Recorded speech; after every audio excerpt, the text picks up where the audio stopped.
llevar.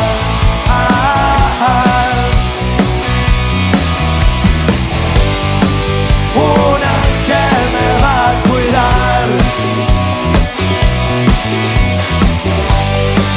Y sabes que no estás solo si ya nos quedamos a festejar. No te lo van a sacar. Y dicen que esa suerte que viene y que va a no durar a esa altura.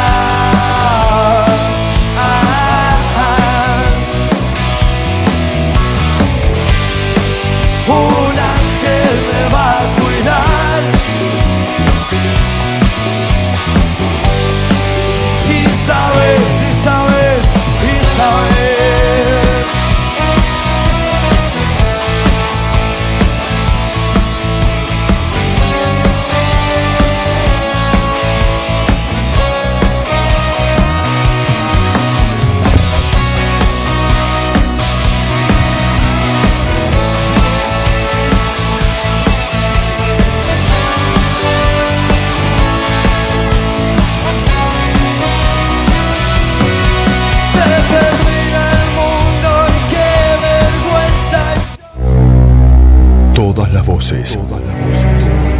Todas las voces que necesite escuchar están en un programa.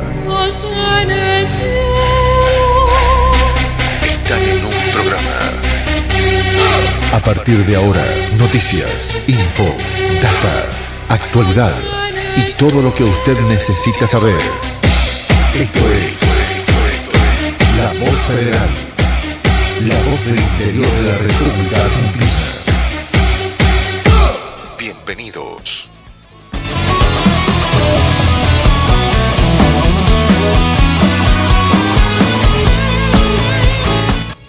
Muy buenas tardes Salta, muy buenas tardes Tucumán, muy buenas tardes país. Estamos acá en un programa más de La Voz Federal, transmitiendo desde la provincia de Salta para todo el país. Acá como siempre, semana tras semana, el que les habla, el doctor Aguilera. Para mí ha sido un gusto, o es un gusto estar con ustedes de nuevo para analizar qué es lo que pasa en la República Argentina, qué es lo que pasa con el país de Macri y qué es lo que pasa con la era de la independencia, ¿no? Vuelvo a decirlo, hemos tenido la semana del 9 de julio, la semana que los argentinos nos hemos declarado independientes de aquella tiranía que decían de los españoles, ¿no? He terminado esta semana también de poder ver, como les decía, la serie en Netflix de Simón Bolívar, del Libertador, que tanto hablaba Maduro y Chávez, y la verdad que un poco unas reflexiones que cómo nos hemos convertido los latinoamericanos en un gran feudo en sí, ¿no? Hemos convertido los países latinoamericanos en feudos, en monarquías familiares. En aquel momento se quejaban del poder tiránico del rey, que dominaba, que pisaba al pueblo, que no dejaba crecer y comer o crecer en sí porque lo llenaba de impuestos, ¿no? Es importante que recordemos que los virreyes fueron sacados de Latinoamérica, o la revolución de la independencia se inició con el objetivo de terminar con estos tiranos cobradores de impuestos. Bueno, hemos convertido, ya mucho tiempo después, más de 200 años, hemos convertido en feudos cobradores de impuestos, donde vienen politiqueros que lo único que hacen, vuelvo a decir, es mentir, una burda mentira, una tomada de pelo. Yo creo que los argentinos ya nos estamos acostumbrando a la tomada de pelo política, ¿no? A la tomada de pelo política que hace que cualquiera pueda exigirle o creer exigirle a uno lo que no dice la ley, ¿no? El otro día, por ejemplo, un poco vamos a hablar un poco también en este programa de los bancos. Esta semana discutí en un banco de acá de Salta el famoso no uso de los celulares en los bancos, ¿no? Un atropello más hacia el ciudadano de los bancos argentinos, lo cual en realidad no dice la ley que vos no podés usar el celular en los bancos. La ley nacional que se dio en su momento y que esta gente hace figurar en los bancos, dice que los bancos deberán poner inhibidores de celulares. ¿Ah? Eso no dice que vos no podés usar celulares.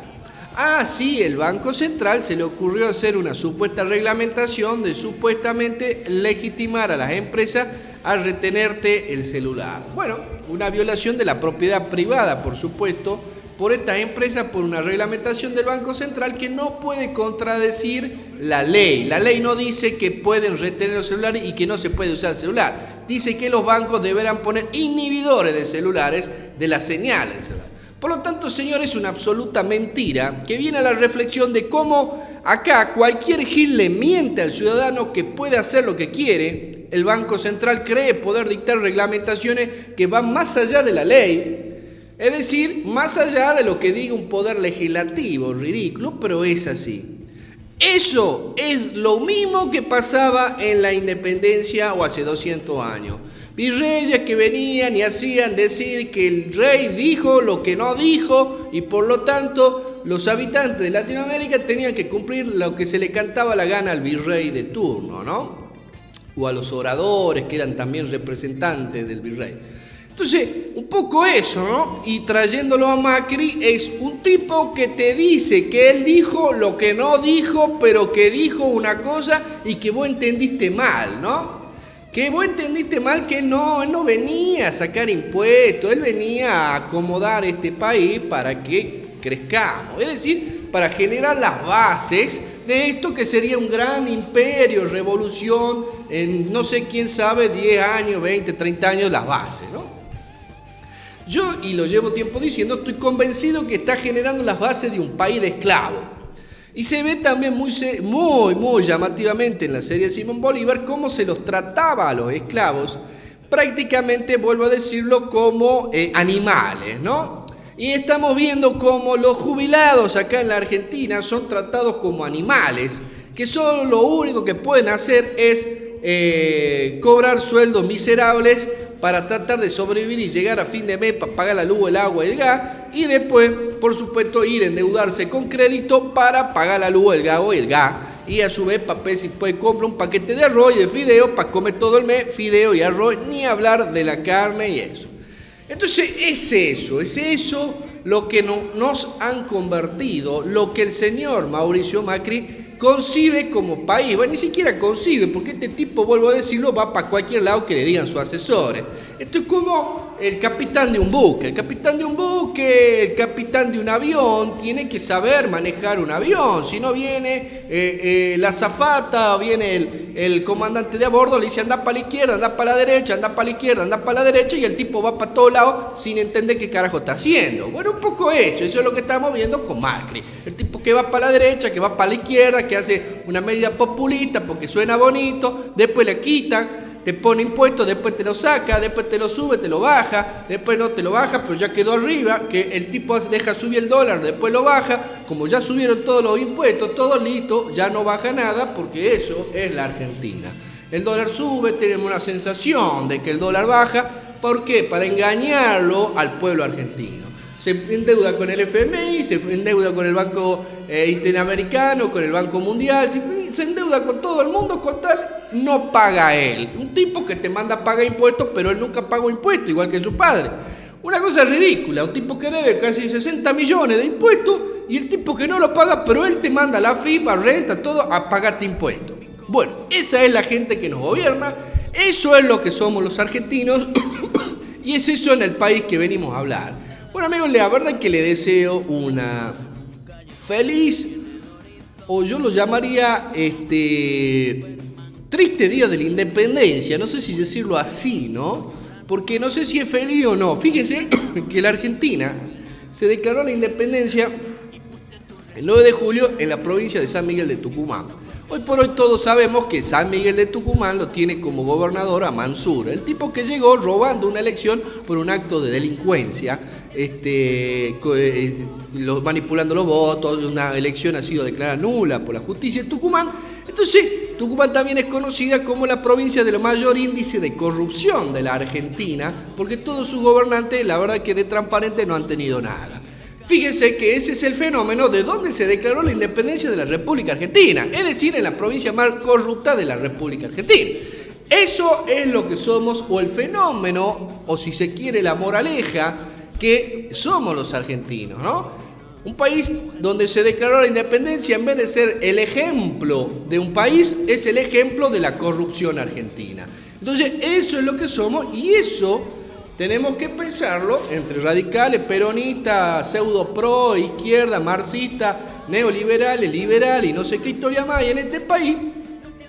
¿Qué queremos ser, no? Entonces, eso es la esencia de este país. No sabemos qué queremos ser. Es un tipo un poco que no tiene identidad sexual, no sabe si es heterosexual, homosexual, travesti, transgénero. No sabemos qué carajo es la Argentina. No sabemos si es hombre, mujer, semi-hombre. No sabemos qué quiere ser. Lo vuelvo a decir sin ofender a la diversidad de género, pero lo doy como un ejemplo. La Argentina es algo que no sabe qué carajo quiere ser. No sabe si quiere ser Alemania, si quiere ser España, o si quiere ser Italia, o si quiere ser Estados Unidos, o si quiere ser, no sé, la ex Unión Soviética. No sabemos qué carajo quiere ser. Pero en eso estamos obligados entre elegir un tipo que en teoría te vende que él quiere ser Alemania, Estados Unidos, y unos tipos que ya gobernaron 12 años que nos vendían que ellos querían ser la ex Unión Soviética, Cuba, Venezuela, no sé qué carajo queríamos ser. Bueno, entre esos dos tenemos que elegir. Y después al medio lo ponemos a Labaña, a Urtubey, dos oportunistas.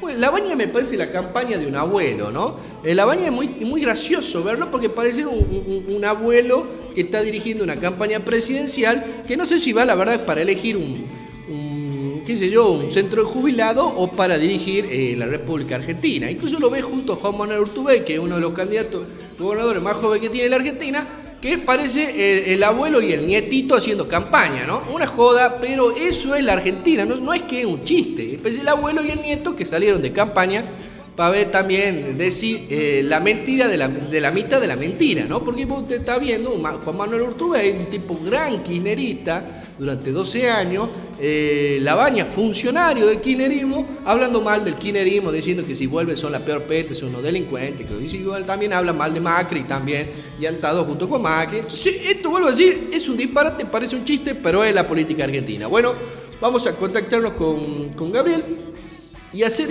también el análisis profundo de esta Argentina, ya un poco, vuelvo a decirlo, ridícula, ¿no? Es un poco ridícula la Argentina, un poco graciosa, y muy bien lo dice y lo decía Tato Bores en su programa, esta Argentina que parece más que un país, parece un chiste de país, pero es lo que somos, es lo que tenemos y es con lo que tenemos que trabajar, ¿no? A ver, ¿qué pasa con esto? Hola. Hola, Gabriel, ¿estás? Sí. Muy buenas tardes, Gabriel, ¿cómo está todo en la capital federal?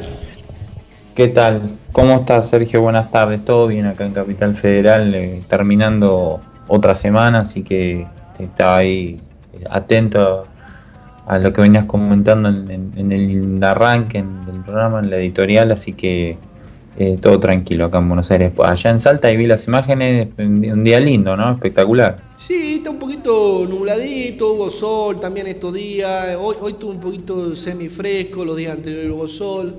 Sí, acá en Salta lo que tenemos, vuelvo a decirlo, es un poco de tranquilidad, ¿no? Pero la verdad es que ya me estoy medio aburriendo de la tranquilidad de Salta, es un poco de la tormenta de la capital federal, o necesito un poco de descansar también de mi mente de esta política argentina que la verdad que parece un chiste.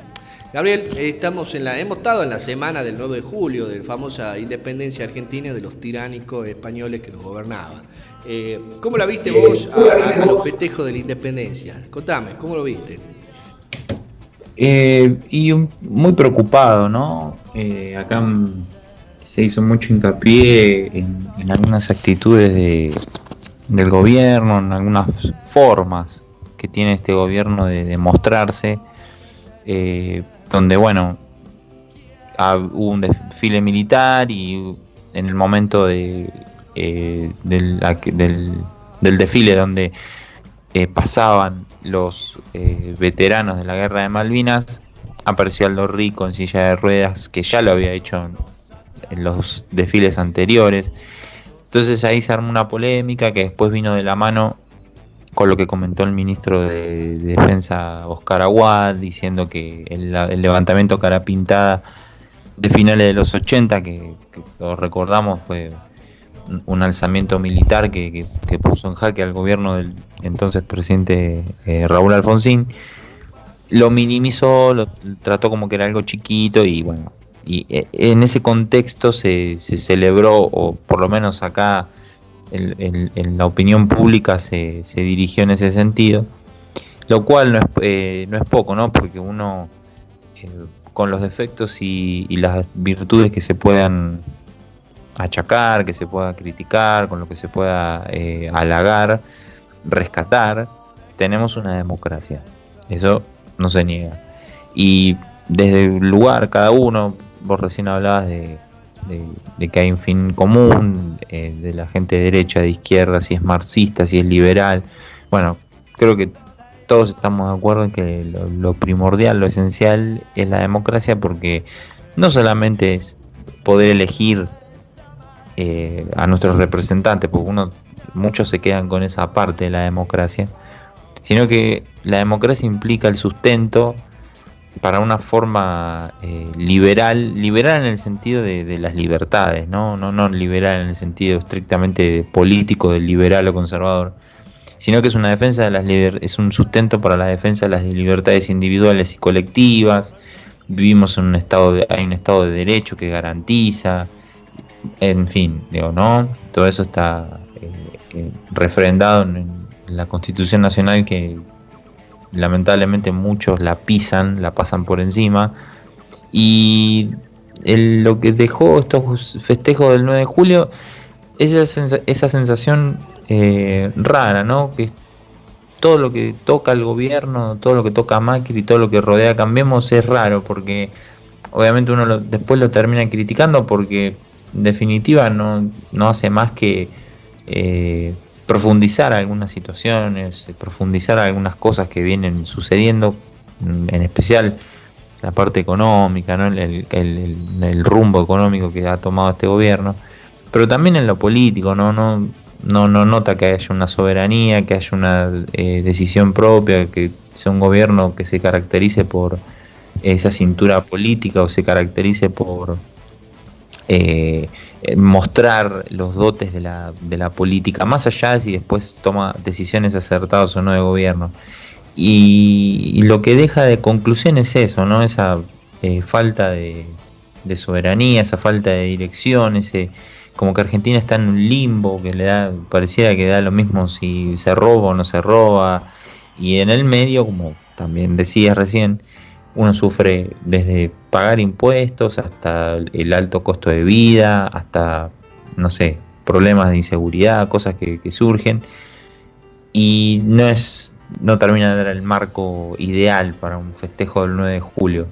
Así que, digamos, mis sensaciones, obviamente uno separa lo que es la celebración del acto en sí, de la independencia, que es el más importante de nuestro calendario de eventos históricos, obviamente es el hito fundacional junto con el 25 de mayo, pero este gobierno termina siempre demostrando lo contrario y opacando lo que este tipo de fechas, por ejemplo, representan. No sé, sí, vos qué te...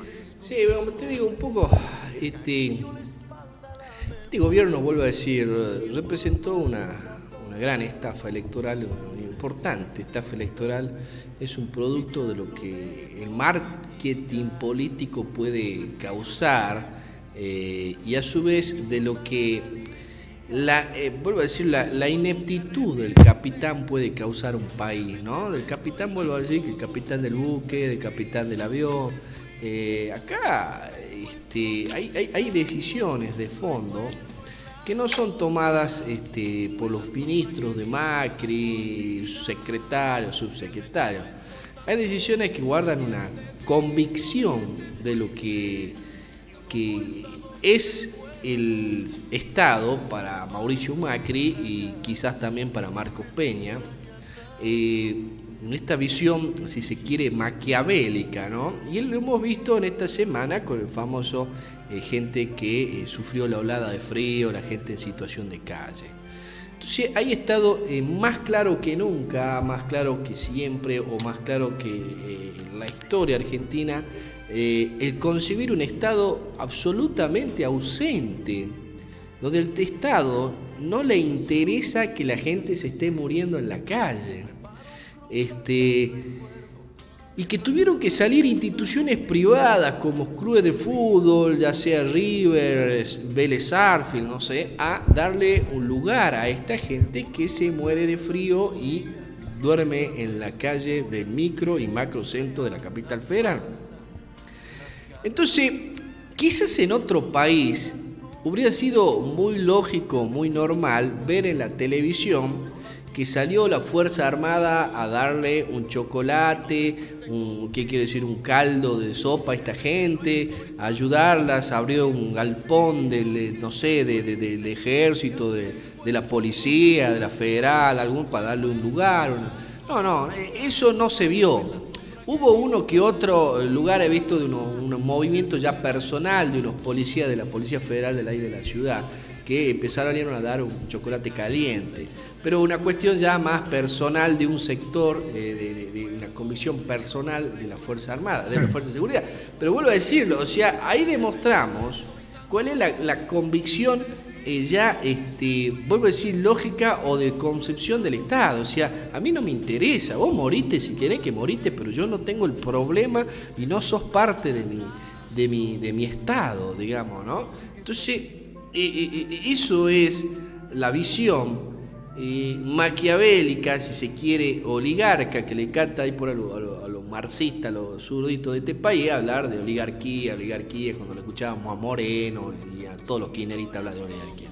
Pero sí, existe un pensamiento oligarca en la Argentina. Yo creo que, ya que estamos también hablando de la independencia, ese pensamiento oligarca que está en Latinoamérica, está no de ahora, sino está de hace más de 200 años en Latinoamérica. Vuelvo a decirlo, de inmigrantes europeos que eran nada en Europa, vinieron a jugar a ser reyes acá en Latinoamérica. Y ese pensamiento oligarca, que se lo ve muy presente en la política argentina, continuamente tiene sus manifestaciones y la estamos viendo con el fenómeno de Mauricio Macri. Tuvo su contratesis, vuelvo a decirlo, del año 45 con la llegada del señor Perón, y que hubieron diferentes manifestaciones que fueron modigerando esa visión social, si se quiere, de la política. Bueno, pero ahora estamos viendo una visión netamente financiera, económica, no sé en qué sentido, pero de económica financiera, de capitalismo de amigos, porque la economía está al servicio de los sectores financieros amigos del gobierno, y no al servicio de la gente, del ciudadano. Sí, eso es lo que vamos a ver muy presente en esta elección presidencial, volviendo a lo que nos atiene, porque estamos en un año. Entonces, tenemos dos corrientes de pensamiento, si se quiere. Podemos resumir, como te digo, toda la elección presidencial en dos corrientes de pensamiento. El que piensa en el ciudadano y el que lo usa al ciudadano para poder gobernar. El que lo usa, está clarito, es Mauricio Macri. Lo usa, es un consumidor, si se quiere, que hay que engañar. En derecho del consumidor se le llama publicidad engañosa. Entonces toda la campaña de Macri parece una publicidad engañosa. Y también tenemos la campaña de Fernández, que tienen algo de vocación popular, nadie va a negarlo, y que también han estado acompañados de mucha gente que cometió errores de hechos de corrupción. Pero vuelvo a decirlo, en este país quizás muy pocos pueden haber pasado por altos lugares de mando, sin haber tenido que comprometerse con corrupción, porque este país es corrupto, funciona con una lógica de corrupción, tanto gremial, empresarial, como política, ¿no? Entonces eso no es fácil cambiarlo en la Argentina, es una cuestión cultural, ¿no? Por ahí la gente acá es muy reacia a creer en los políticos, en la clase política, porque cree que absolutamente son todos unos delincuentes, unos corruptos, sea radical, peronista, pro, todo, ¿no?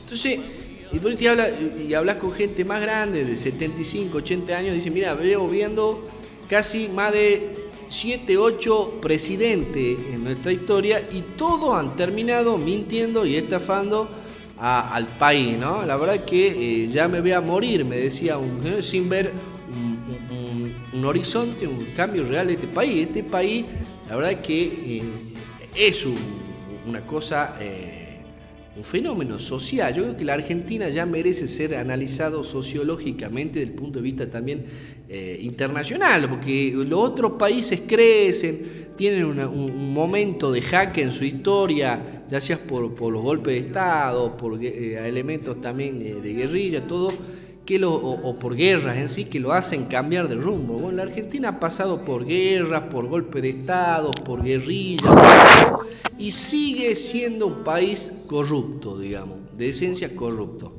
Y bueno, estamos viendo que también esta semana, no recordemos que murió de la Rúa, digamos, ¿no? Tenemos que hablar de la Rúa.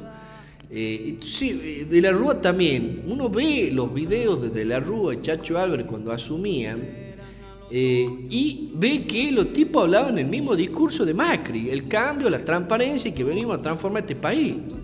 Y han terminado siendo una manifestación reducida, porque duró menos que el gobierno de Macri, de corrupción. Y Macri también, 3 años y medio de corrupción financiera, de evasión fiscal y de, ¿cómo se llama?, de fuga de divisas. Y de mega endeudamiento, pero desinteresado. Es una cuestión como que ya no tiene límite, como diciendo, mirá, ¿sabes qué? Me estoy robando el país y endeudándolo ya no por 50, sino por 100 años. Y arréglensela al que venga y ya no me interesa. Ya en 4 años me salvé para todo el viaje y lo alimenté a todos los bancos internacionales, ¿no? Una joda. ¿Y cómo lo ves, Gabriel? ¿Querés hacer algún comentario, alguna opinión? Sí, justamente eso era otro de los puntos que quería traer a cuento en la conversación, que justo el 9 de julio falleció Fernando de la Rúa, y los medios de comunicación, en especial Clarín y La Nación, en las tapas del 10 de julio, digamos, hicieron referencia a que de la Rúa fue un mandatario, un presidente que fue fagocitado, devorado por la crisis. Y la realidad es que la crisis la generó el propio gobierno de la Alianza, o mejor dicho, no hizo nada para frenar la crisis que venía de arrastre en el final del gobierno de Carlos Menem, cuando se pedía medidas económicas totalmente distintas a lo que se proponía, que era que lo que terminó sucediendo, que fue continuar con el 1 a 1 y con una economía muy precarizada, donde estaba lleno de capitales especulativos, que fueron los que terminaron fugando el dinero que produjo el default a los pocos días de la renuncia de la Rúa. Creo que eso también es un llamamiento a la reflexión, justamente que haya sucedido el 9 de julio. Digo, falleció un presidente que no terminó su mandato, que desfiló por los pasillos de los tribunales, al igual que Carlos Menem, dejó una catástrofe social, dejó muertos, pero no solamente recordar a los muertos.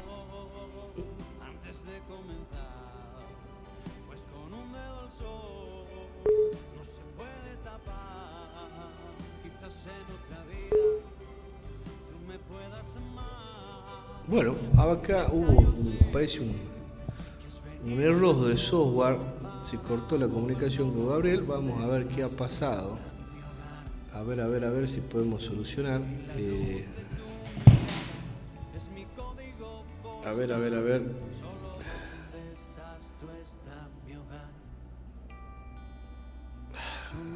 Ahí estamos. A ver, a ver, a ver. Vamos a llamarlo nuevamente. La tecnología a veces falla. Y la verdad que es ese. Hola, hola, Gabriel. ¿Estás? Sí, se cortó. Se cortó, sí. Bueno, no sé en qué parte. Me decías de la idea de que De la Rúa muere justo en los días de independencia. Contame cuál es la reflexión que vos la ves. Claro, bueno, retomo de ahí. Y eso, de lo que decía era que es una noción importante que haya sucedido el 9 de julio a modo de reflexión, ¿no? A las cosas sobre las que la gente, la población debería reflexionar, justamente en un año electoral donde se elige presidente, donde se eligen además gobernadores y otros cargos electivos. Son momentos clave donde las personas, todos, debemos, desde nuestro lugar, debemos reflexionar y mirar para adentro y analizar e hilar los hechos, cómo han ido ocurriendo, tratar de sacar conclusiones y ver cuáles son el común denominador de este tipo de situaciones.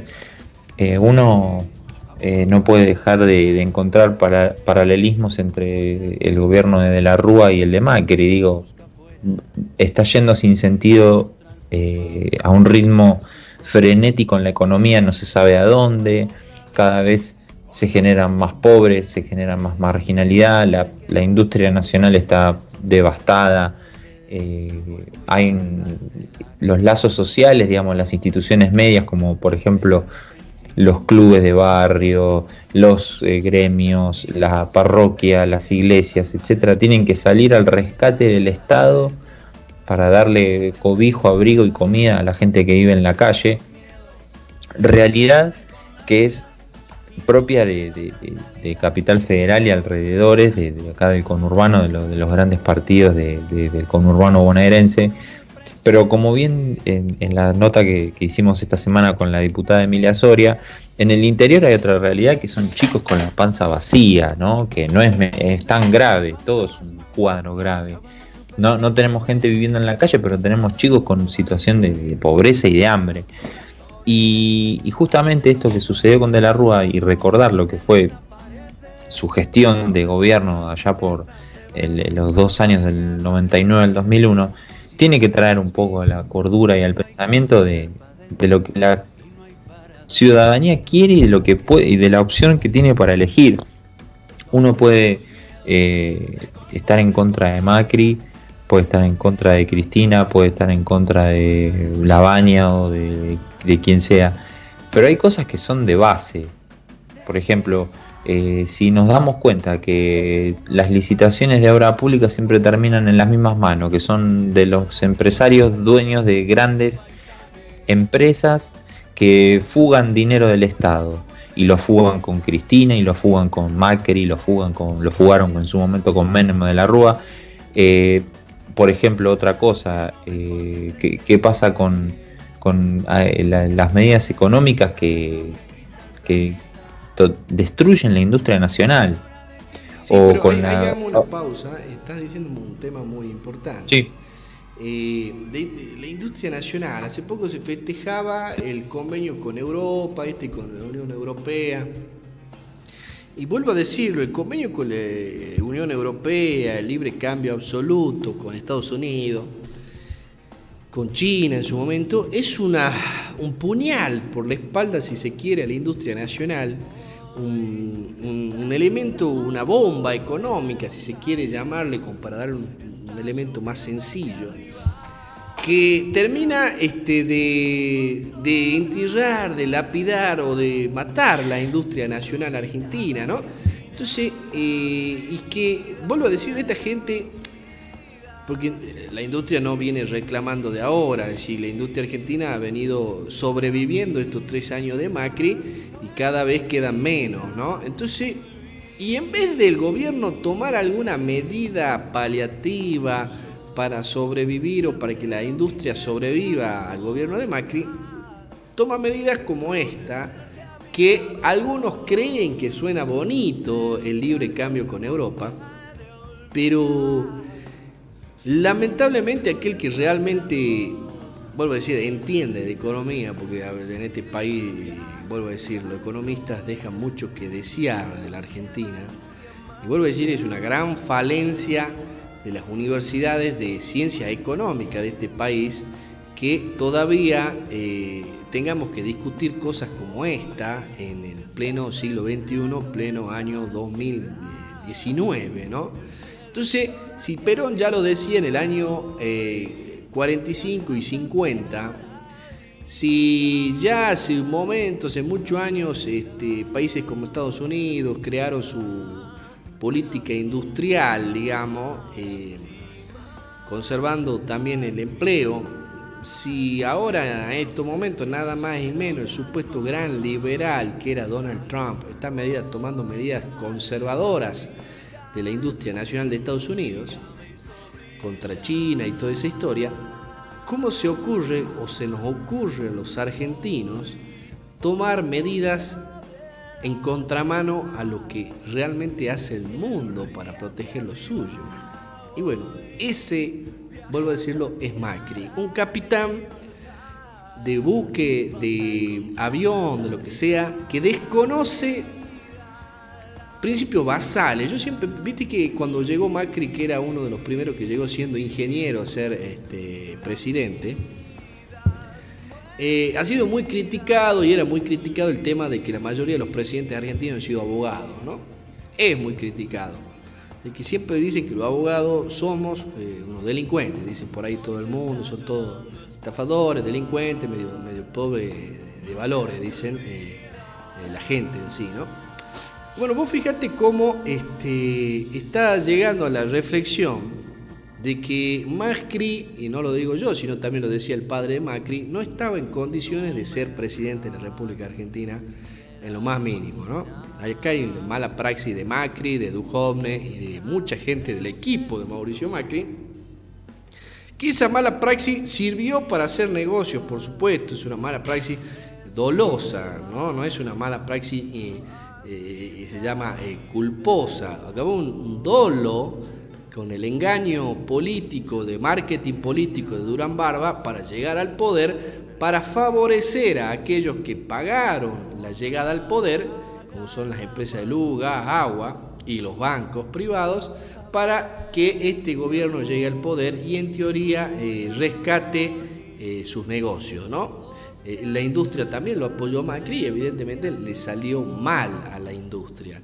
Y bueno, estamos viendo ese fenómeno que, vuelvo a decirlo y lo has dicho muy bien vos, a contramano de la evolución humana, ¿no? Entonces vos fíjate, pensaba yo, la revolución industrial, ¿no? ¿Te acordás de la revolución industrial, Gabriel? Uno que puede leer en los libros, toda esa historia, ¿no? Bueno, fíjate que estamos viviendo ahora una revolución digital, ¿no? Que suena muy bonito el decir que vos podés todo, lo podés hacer en tu casa desde la página web, de no sé qué historia, tanto en el ANSES, en el AFIP, todos los órganos del gobierno nacional, ¿no? El problema es que tenemos ciudadanos que no tienen internet y que ni siquiera saben usar internet.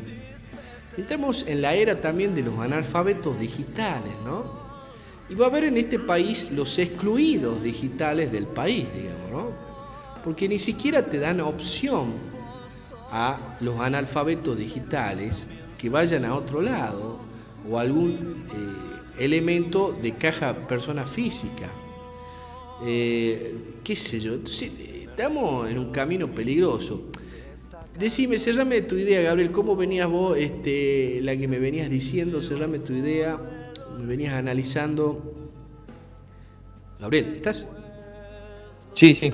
Decime, sí. Continuame con tu idea, entonces me decías vos, porque me estoy yendo por la rama, pero continuame tu idea de que me decías de este convenio con la Unión Europea y la crisis económica y toda la historia. Sí, no, ahora no mucho más para agregar. Vos habíamos arrancado hablando de de las reflexiones o de las millones, miles de cosas que a uno se le cruzan el 9 de julio. Y siguiendo en este último comentario tuyo, Argentina no ha dejado de ser una colonia y no es un lugar común decirlo desde el punto de vista de la queja, del reclamo. Si bien está conformado como nación-estado, tiene un territorio, tiene división de poderes, tiene un federalismo, es una república, pero digamos, esos son los papeles, ¿no? Tiene una constitución, una carta orgánica, pero después en los hechos Argentina sigue siendo una colonia. Estamos alojados en el final del mundo, allá a lo lejos.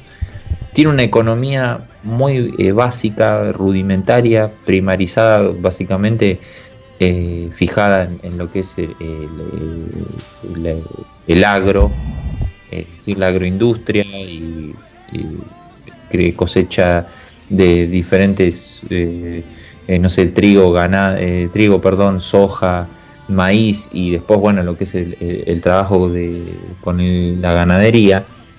Pero digamos, eso no genera, no es una industria digamos fuerte, potente, es una industria primaria que permite exportar materia prima, es decir, alimentos y algunas cosas que pueden después ser manufacturadas y convertirse en otro producto. Siempre el ejemplo más claro es el algodón o la lana de las ovejas, que se convierte en ropa, que es lo que nos vienen vendiendo desde la vieja época de la colonia. Ahora, ¿por qué Argentina sigue siendo una colonia? Porque no tiene, justamente, y volvemos siempre al meollo de la cuestión, no tiene soberanía, no tiene una conformación estructural propia desde lo político, económico y social que la haga realmente independiente. Digo, Argentina de turno puede ser aliada estratégica de Estados Unidos, de China, de Rusia, según la época del mundo y de la historia, pero nunca debe dejar de ser fiel a sí misma y de tener una personalidad propia. Esa personalidad propia es la soberanía. Y vos fíjate que qué coincidencia con aquella vieja época de la colonia, que vos siempre estás resaltándolo con mucha razón, la presión, altísima presión de los impuestos, de lo que a uno le cobran, si es trabajador autónomo, que las cargas sociales, que los impuestos de básicos, de servicios básicos, el alumbrado, barrido y limpieza, etcétera. Y es justamente un común denominador de la colonia. La colonia vivía de eso, vivía de una economía muy precaria de la ganadería y la cosecha, y después de los impuestos que se le cobraba a los que venían acá a vender o a hacer negocios de compra-venta, de comercio, que venían de Europa. Y Argentina del puerto, y Argentina sigue siendo eso. En vez del puerto puede tener la soja, que es el commodity, que es ese bien preciado, el cual le puede sacar más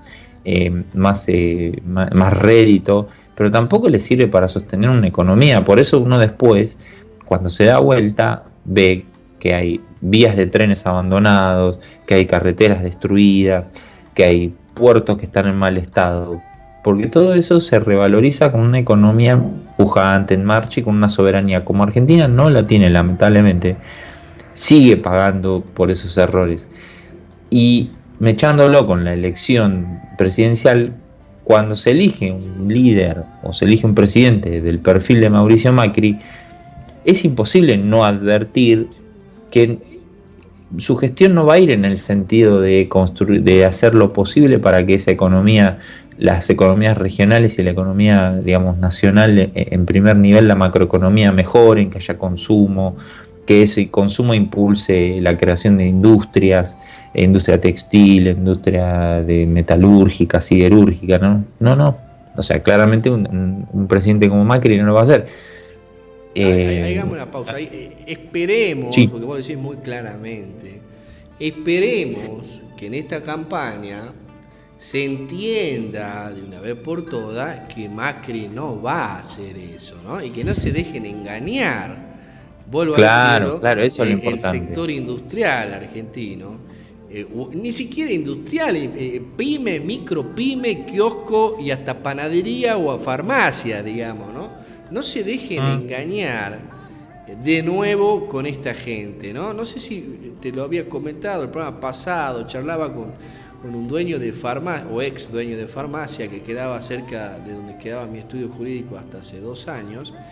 Y el tipo en este gobierno de Macri me había dicho: yo lo voté a Macri, yo lo acompañé, yo creía fervientemente en el supuesto corrupción, o en este supuesto cambio que venía a eliminar la corrupción argentina, y la verdad que se terminó fundiendo, y había aguantado, dice, 25 años con la farmacia, y se fundió en el gobierno de Macri. Sobrevivió al gobierno de la crisis de 2001, sobrevivió a la hiperinflación, sobrevivió a todo menos al gobierno de Macri.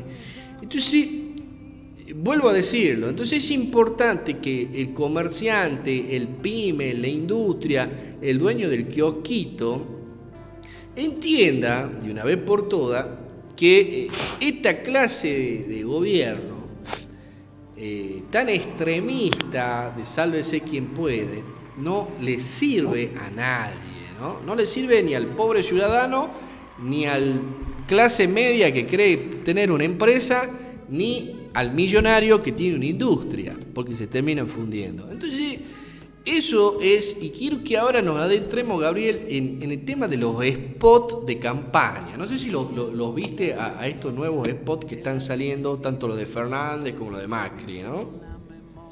¿Lo viste también lo de, La Baña Urtubey? ¿Lo viste a los spots de campaña? Sí.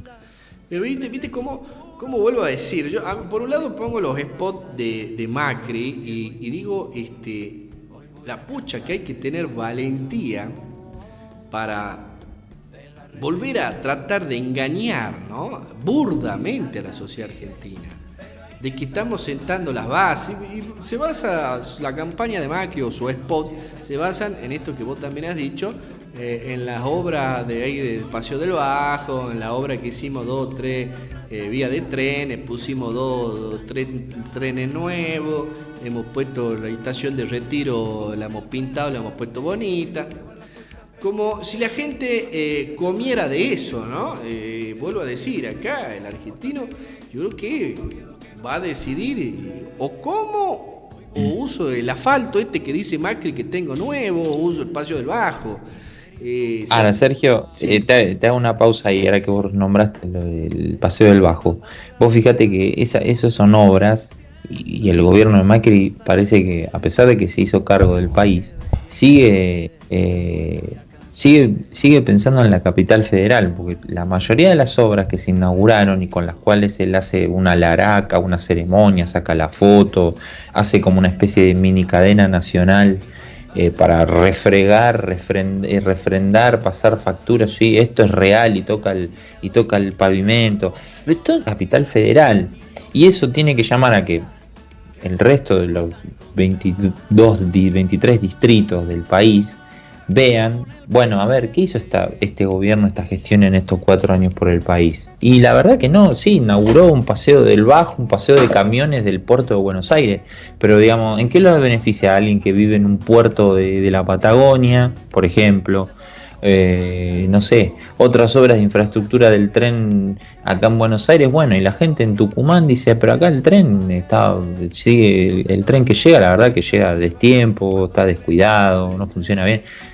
Todo eso en el interior se tiene que ver también, tiene que hacer pesar en los números, en la votación, es decir, acá hay alguien que gobierna solo para capital, digamos. Sí, han hecho acá, por lo menos en Salta, en Salta han hecho un par de calles empedradas muy bonitas en pleno centro para que lo vean. Por supuesto, acá el intendente oportunista llamado Gustavo Sáenz, el oportunista 2.0, porque ya venimos también de Juan Manuel Urtubey, que ha sido un gran oportunista. Este oportunista 2.0, que vuelvo a decir, la calle no tiene límite, cruzan de vera de ser peronista a ser masista, de masista a ser macrista, y de ser macrista ahora quizás sea de nuevo macrista hasta el límite que le conviene, y hasta que no le conviene, y así va.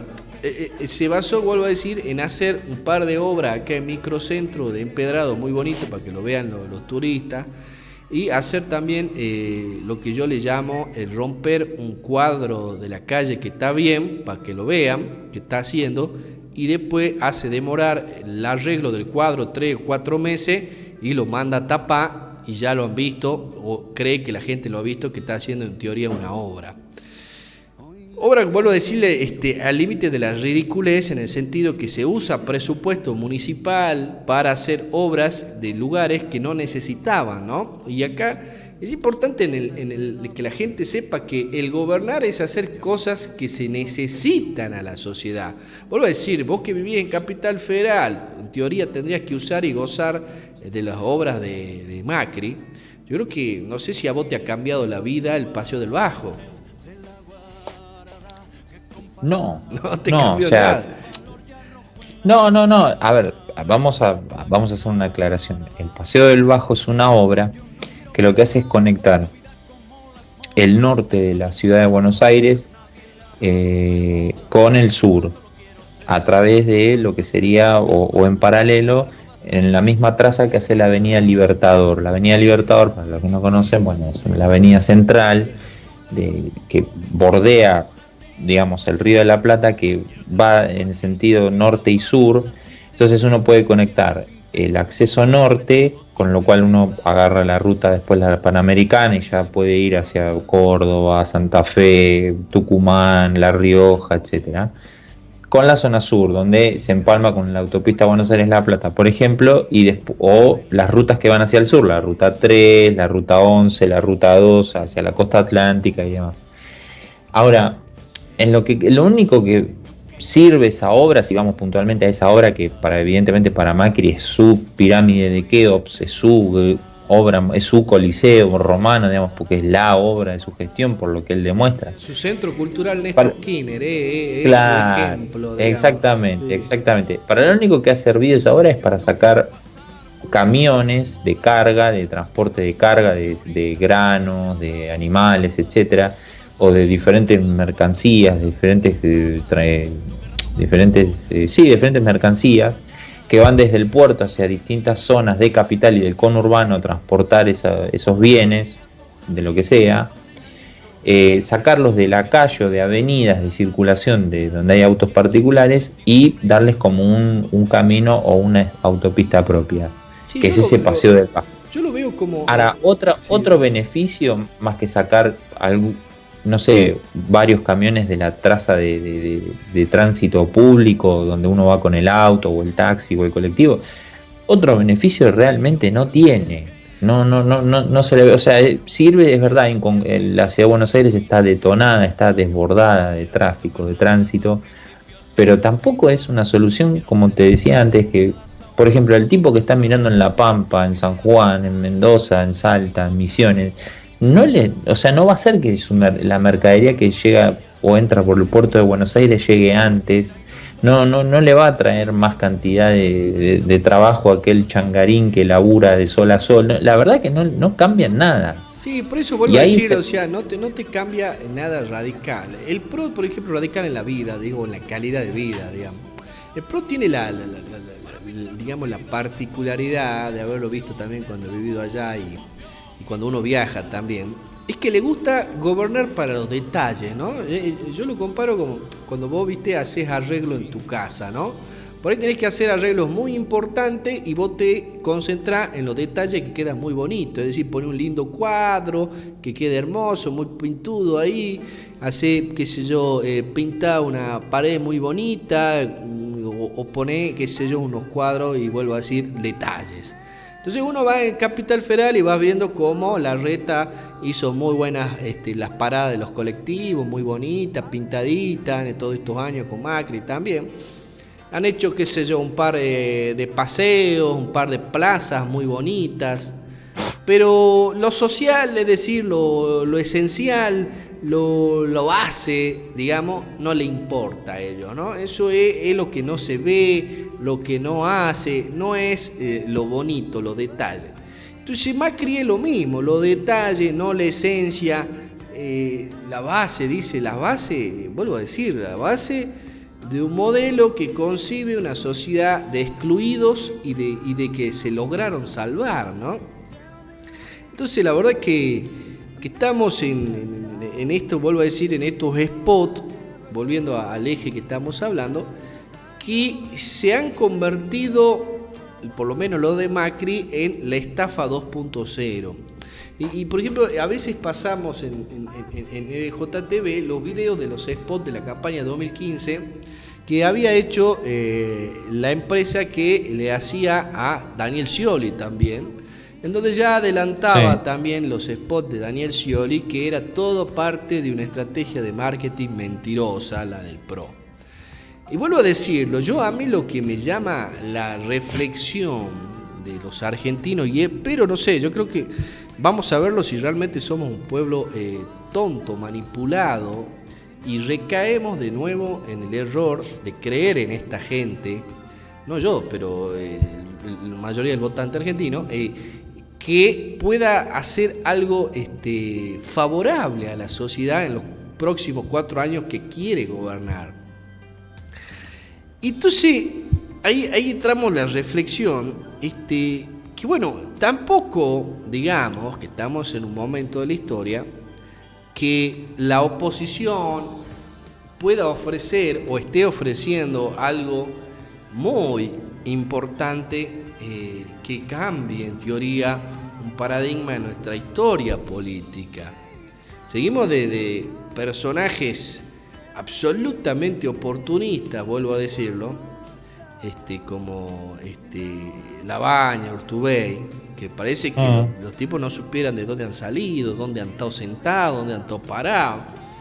Entonces, bueno, que me parece también parte de la tomada de pelo, ¿no? Yo creo que en ese sentido me gusta más la defensa racional que hace Alberto Fernández, en cuanto él admite haber sido un crítico, él admite haber formado parte del kirchnerismo, un crítico también de Cristina, y admite que hubo errores y que hay que tratar de retomar un camino distinto, pero con concepción nacionalista, ¿no? Bueno, pero tampoco, vuelvo a decirlo, es nada extraordinario lo que puede ofrecer la fórmula Fernández, ¿no? Hemos visto en esta semana que apareció o quiere aparecer en el ruedo político sin ser candidato Eduardo Duhalde. No sé si lo viste, Gabriel. Hola, ¿lo viste a Eduardo Duhalde opinar? Hola, ¿lo viste a Duhalde opinar? Te decía que quiso aparecer en el ruedo de campaña Eduardo Duhalde, con su bocadillo en cuanto a si él fue el autor de la caída de la Rúa o no, digamos.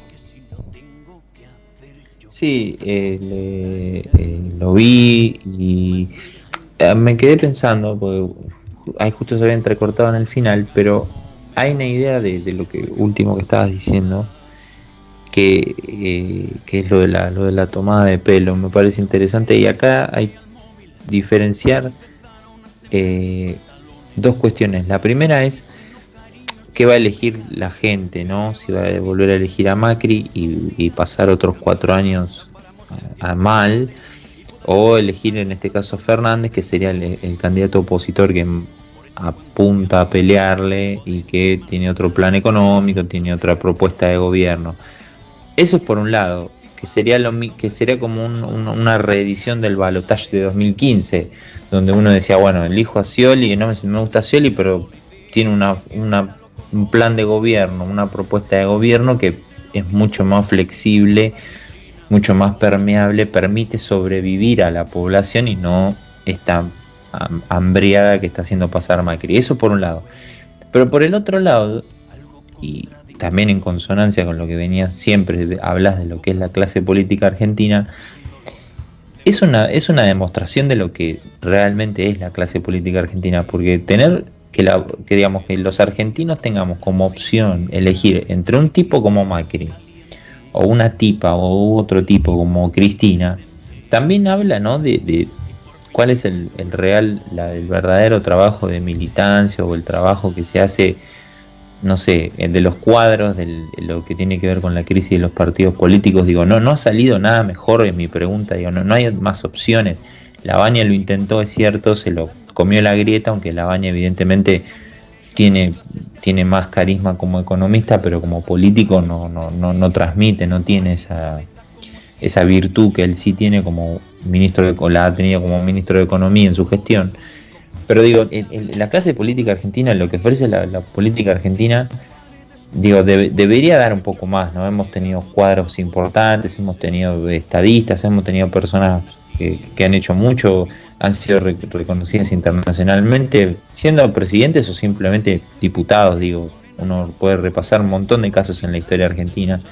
Digo, no puede ser que el pueblo argentino se encuentre solamente en una encerrona que es o Macri o Cristina, el kirchnerismo, o lo que sería ahora, bueno, un poco más al centro con Alberto Fernández, una opción de más centro, porque digamos, la polarización iba a terminar con todos muertos, básicamente, porque se tiraba mucho, digamos, de los dos lados, como en las hinchadas, donde hay dos personas que tiran de los dos bandos que tiran de la misma soga de un lado y del otro. Bueno, la polarización iba a generar un montón de una masacre si se seguía tirando de los extremos.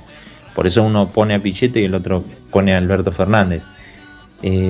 No, la verdad que la política argentina puede dar algo más, y ahí es donde entra la gente, la población. Nosotros también como pueblo tenemos que salir a la calle en todo sentido, no solamente a protestar o ir a la Plaza de Mayo, digamos. Tenemos que tomar más conciencia de lo que es ocupar el espacio público y reclamar eso y exigir también más, porque él va de la mano. Si uno exige más y uno está atrás, le cuida la pisada a los políticos y le marca todo el tiempo esto está bien, esto está mal, bueno, cambia acá porque esto te estás equivocando, con los diferentes mecanismos que tiene digamos la democracia, no solamente con el voto, sino con, no sé, referéndum, consultas populares, lo que sea.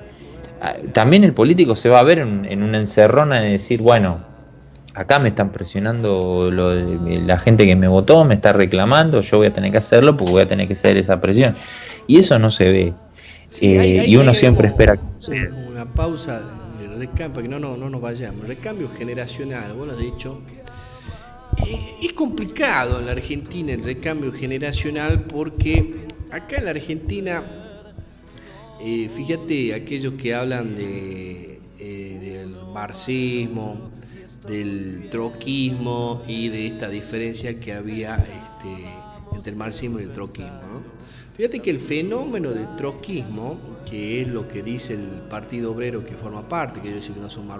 Bueno, Altamira discute, bueno, hay un buen debate se dio en Crónica entre Altamira y Guillermo Moreno, pero vos fíjate que la historia del troquismo surge como una revolución social contra el marxismo, porque consideraba que el marxismo se había armado una burocracia enquistada, le llamaba Trotsky, al poder que se había concentrado en el poder, o se había llegado y se había perpetuado en el poder, ¿no?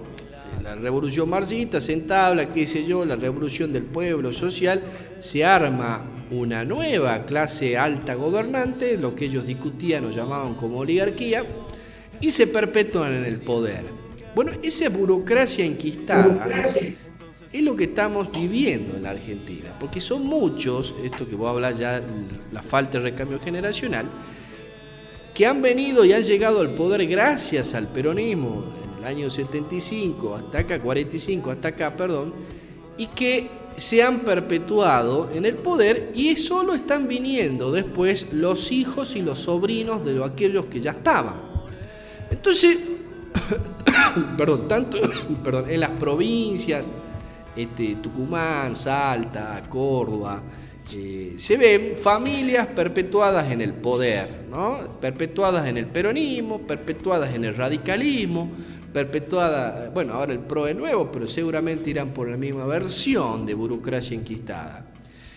Y nos falta el recambio, nos falta de oportunidad, y no es porque no haya, sino porque hay una intencionalidad manifiesta de perpetuarse. Y como yo lo mencionaba, Duhalde, el fenómeno de Duhalde, un tipo que ya hizo, ya fue, tuvo su oportunidad de ser presidente, de ser gobernador, de ser, no sé si fue diputado o senador, pero capaz que sí. Sí, sí, sí, sí, fue senador. Sí, sí. Bueno, entonces, y sigue queriendo estar, ¿no? No se va de la política. Los Rodríguez Sá, dos hermanos que hace poco se estuvieron discutiendo el poder feudal de San Luis. Yo no sé si serán malos o buenos gobernadores, pero ¿cuánto tiempo podrán estar en el poder en San Luis los Rodríguez Sá? Y no porque no haya, sino porque no dejan crecer a nadie. Y hay esa nueva generación. Lo estamos viendo ahora también al chico de la PlayStation, el hijo de Néstor Kirchner, Máximo Kirchner. Es un tipo que uno lo siente hablar y poco que da gracia, no sabe si está actuando o se hace el inteligente o es inteligente, o un tipo que simula ser inteligente para quedar en los 5 minutos de cámara, quedar como inteligente político. Pero estamos viendo en ese nivel de ineptitud en la nueva generación porque esta burocracia enquistada no deja crecer a nadie más que no sean los hijos de ellos. ¿Para qué? Para conservar el poder, obvio. Para conservar la plata. Entonces, eso es, y se lo ve tanto en el ámbito laboral, en la justicia, en todos lados, la Argentina se ha convertido en una burocracia enquistada, ¿no? Entonces, ahí pueden aparecer como esta que has entrevistado vos, María Emilia Soria, fenómenos que generan una excepción a la regla de la perpetuación en el poder. Habría que verla, hay que observar el futuro político de María Emilia Soria, hay que seguir observándolo, puede ser que de acá 10 años, no sé, 15, María Emilia Soria o 20 años sea una candidata a presidenta, no lo sabemos. Pero son fenómenos que generan la excepción dentro de la regla, ¿no? Por supuesto, también hay algo que escuché ahí en la conversación que vos hiciste, en la nota exclusiva, que un poco ya me hacía dudar, donde me decía que el hermano de ella es el intendente saliente de ahí de General Roca. Claro, claro, es el intendente actual y ella lo va a reemplazar en diciembre, creo que son el cambio de cargo. Cuando, bueno, ahí digamos, entraríamos en una regla, en un Rodríguez Saedismo en General Roca. Entonces, cual también genera la duda. Sí, es un poco más de lo mismo de la política argentina. Genera duda, no digo que sea o no sea. Ya lo veremos, vuelvo a decir, comparado con el fútbol, en la cancha. ¿Qué tal es gobernando María Emilia Soria? Como diputada, la verdad que tengo que reconocer que ha sido una chica respetable. Ha ejercido su bancada de diputada muy respetablemente dentro de su juventud, muy respetablemente, y es una persona a observar, por lo menos en su futuro político, en el recambio de la política que está teniendo. Y siempre, y lo llevo diciendo, no de ahora, sino muchos años llevo diciendo, en la reforma constitucional que no sé cuándo se dará, que tenemos que por lo menos los intelectuales del derecho debatirla, no digo que esto sea de un día para el otro ni mañana, prever una limitación de los mandatos de diputados y senadores, porque ya existe una perpetuación en el cargo de senador, de diputado, ridícula. Lo estamos viendo con el señor Carlos Menem, ¿no? Una persona que ya está en su, digamos, en la terminación de su carrera política, en su ocaso, y sigue siendo senador. Acá también en Salta lo tienen al señor Juan Carlos Romero, que eternamente quiere ser senador nacional. Entonces, yo creo que eso tampoco es bueno para la política. Considero que nadie podrá ser más de 8, 10 años, 12 años de última, pongamos, elegido en un cargo, y debería irse a otro lugar, a otro cargo, a otra cosa. Porque si no, esta política, vuelvo a decir, lo único que genera es burocracias enquistadas. Hay muchos intendentes también en las provincias que llevan más de 20, 30 años, digamos 40 años, algunos ahí, como te digo, entre el padre y el hijo, secundándose en las intendencias. Entonces tampoco es bueno. Eso es parte de los grandes virus que tiene nuestra, yo llamaría organización institucional en nuestro país, porque es imposible, me parece, o no es bueno para la salud de nuestra democracia que gente esté 20, 30 años y hasta 50. No sé cuánto tiempo llevarán en el gobierno los Rodríguez Sá. Seguramente más de 12, 20 años. No sé si sabes vos cuánto tiempo llevarán, Gabriel. Sí, a mí los Rodríguez Sá me hacen acordar a esos personajes tipo bandoleros de las películas de vaqueros que se disputan la ciudad y digo, son como dos bandoleros, dos forajidos que es como que actúan una disputa del poder que después en definitiva termina quedando en manos de ellos, ¿no? Es como que a uno le da la sensación que es toda una cosa, puede ser actuada, puede ser, digamos, que sean hermanos no quiere decir que tengan sentimientos de odio, de desprecio de uno hacia el otro, porque uno no sabe cómo es la interna familiar o qué cosas ellos se dicen, o cómo se tratan. Pero digamos, todo está armado pareciera para que siempre la bolilla caiga o la ficha caiga en el casillero de uno de los dos. Aparentemente el pueblo de San Luis quiere más a Alberto porque Adolfo no estaría respondiéndole. Pero digamos, ya son dos personas de más de 70 años. Adolfo es senador de San Luis, creo que ya ahora finaliza el mandato, ya son 6 años, digamos. Son personas que están muy afincadas en la política y con el Estado, digamos, pero dentro de la política. Y lo que vos marcabas también, que es cierto, digamos, hay un recambio generacional, pero que evidentemente no. Hay muchos casos que son promesas o uno, la verdad, les puede avisorar un buen futuro, pero hay otros casos que no dan pie con bola. Recién nombrabas a Máximo Kirchner. A mí me parece que no tiene el potencial que obviamente los que son fanáticos kirchneristas creen que es muy bueno, pero la verdad es que a mí no me genera ningún tipo no de simpatía, digo, no me cae mal, pero no me genera algo que diga, che, qué buen cuadro es este pibe, pensando que Néstor y Cristina, mal que nos pese, son dos buenos políticos o tienen una idea muy fuerte de la política, de la formación, de la militancia. Pero pareciera que él el chico este no heredó eso, no lo sacó tanto, es como que no transmite eso. Bueno, por eso, a ver, es importante saber que el saber, si se quiere, político, el saber, la formación, no se hereda. A ver, vuelvo a decir, o sea, vos hoy por hoy, Gabriel, sos periodista porque has estudiado para ser periodista y seguirás estudiando toda tu vida para ser un buen periodista. Pero eso no significa que tus hijos, si no estudian periodismo, no sean buenos periodistas, digamos, o si no estudian algo que los lleve a por un camino, como te digo, correcto. Es decir, no por ser el hijo de Néstor Kirchner, Máximo Kirchner va a ser un buen político, o por ser el hijo de Cristina Kirchner va a tener buena historia, ¿no? Entonces, me acuerdo ver los primeros discursos que dictaba Máximo, porque lo hacían hablar como para decir que él era el sucesor de la Revolución Popular.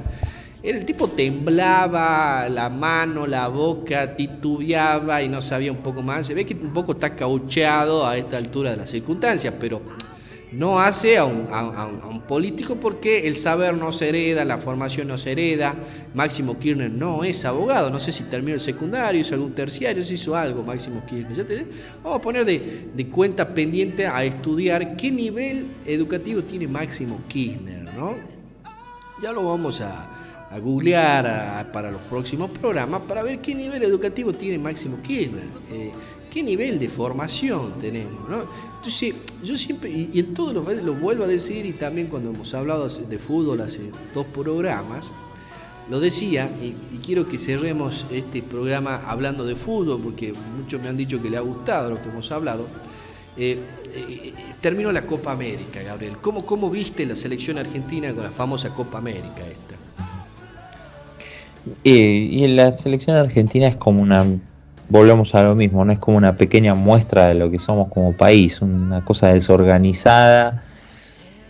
El líder o aquel tipo, el Mesías que nos va a salvar, en este caso Messi, ¿no?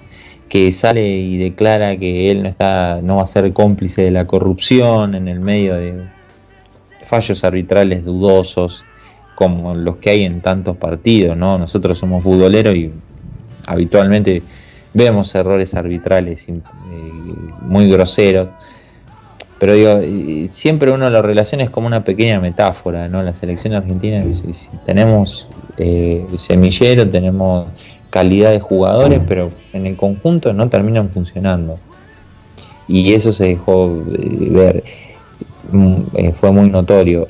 Y después, bueno, el bochorno de la final, donde uno ve a Bolsonaro abalanzado como una especie de conde Drácula, de vampiro abalanzado sobre los jugadores con la copa, festejando, como una especie de dueño de la pelota él mismo, de dueño de la fiesta, ¿viste? Del salón de fiesta, de esa sensación de que él entró y de utilización del fútbol para crear un clima que evidentemente le es adverso, porque se ha visto en todos los partidos de la Copa América, de todos los partidos, no solamente los de Brasil y de Argentina, en todos, los estadios estaban casi todos vacíos, el público brasileño abucheó a su propia selección, la chifló, por más que hubiera ganado el partido. Por ejemplo, el partido inaugural le ganó 3-0 a Bolivia, pero la selección se fue silbada. O sea, los locales se fueron silbados porque ni ellos mismos están contentos, no solamente por lo futbolístico, sino porque hay un clima generalizado en la región, y esto también lo traigo a contexto con Argentina. Hay un clima de descontento, de agobio, de esa sensación como que es un gris, digamos, no hay digamos, no hay conflictividad social de manifiesto todo el tiempo, pero la gente está en una postura como de agobio, de cansancio, de desconfianza, muy retraída, y eso se vio en la Copa América. En lo futbolístico me parece que Brasil ha sido... Hagamos una pausa. Sí, Brasil, lo dijo también Messi en sus declaraciones, no quiero pensar que esto ha sido armado para que gane Brasil, digamos, todo armado para que gane Brasil. Como vos lo decís, la fiesta o su fiesta, ¿no? Esto me hace acordar al tipo que organiza un casamiento, una fiesta de 15 años, y obvio que quiere ser el ganador de la fiesta, quiere ser la estrella de la fiesta, porque es el que está pagando el DJ, las luces, la cámara y la comida, ¿no? Un poco eso es lo que se veía en la Copa América, ya una copa armada para que la gane Brasil, más allá que tenía un equipo que no era de los mejores históricos de Brasil. Y bueno, también Messi me gustó la actitud de no ir a recibir la copa porque de tercer puesto, digamos, o sea, la medalla de tercer puesto, porque un poco, vuelvo a decir, no permitir que se lo use como parte del negocio del fútbol, ¿no? Y trayéndolo a lo que hablamos también en cuanto a los errores institucionales de la política o del fútbol argentino, es ver cómo, y ya lo habíamos dicho en el programa, Chipi Tapia quiere después también de este segundo, porque para nosotros la Argentina es un fracaso salir tercero, hay que decirlo, digamos, no hay ningún festejo, digamos. Entonces sale Chipi Tapia a defender su cargo, más o menos, no, que queríamos transparencia, vamos a ver, a pelear contra los árbitros nos han fallado, nos han jugado en contra, el famoso, ¿cómo se llama? El video rey, que le llaman, sí. Entonces, el control como televisivo de los árbitros. Entonces, yo creo que, vuelvo a decirlo, el Chipi Tapia no está en condiciones de dirigir ninguna institución seria, más allá de que él diga que ser la gran persona honesta o el buen tipo, ¿no? Entonces, una cosa es creer que sea buen tipo, que sea amigo del gobernante de turno, y otra cosa es que tenga la capacidad, la formación y la experiencia en el fútbol para dirigir la selección, o por lo menos una de las selecciones más importantes del mundo, ¿no? Lo decía yo porque vos también me lo has recordado. Chipi Tapia viene a ser un gremialista barrendero y llegar a dirigir un club de tercera o cuarta división ahí de Buenos Aires y llegar ahora a dirigir la Asociación de Fútbol Argentino. Él no viene a dirigir ni River, ni Boca, ni Vélez, ni Racing, ni nada. Entonces es ridículo. Y otro fenómeno que no quería dejarlo de pasar, para que veamos la falta o la improvisación que somos los argentinos también en el fútbol, es que el director técnico de la Argentina, ¿cómo se llama, Gabriel, el director técnico de ahora? Que quedó Lionel Scaloni. Escaloni. Escuchaba Scaloni. esta semana, Scaloni había sido que no tiene experiencia de director técnico. No, es la primera vez que dirige un equipo.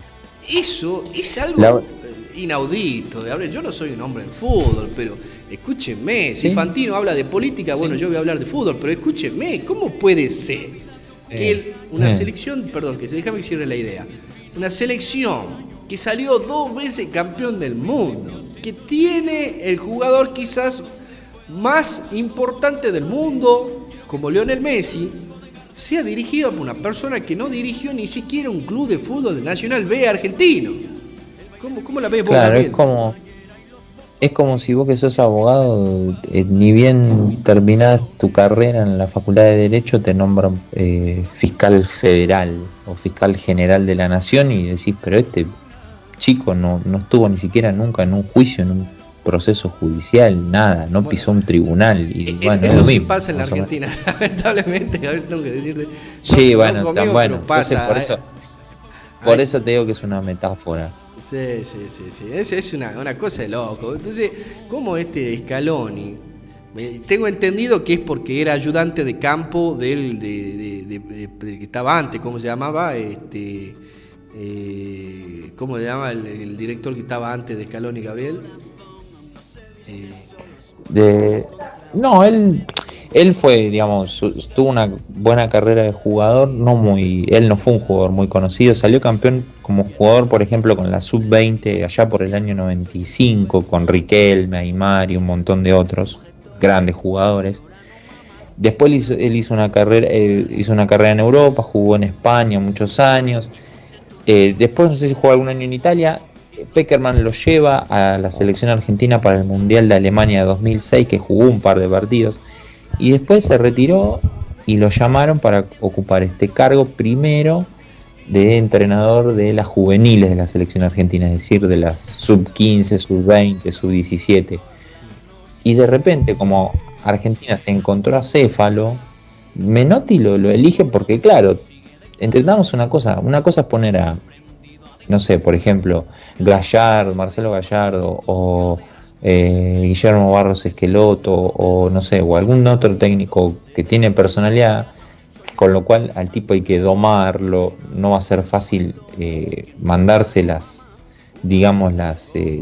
matufias que se manda Chiqui Tapia, pero con Scaloni sí lo puede hacer eso porque Scaloni no le presenta ningún obstáculo.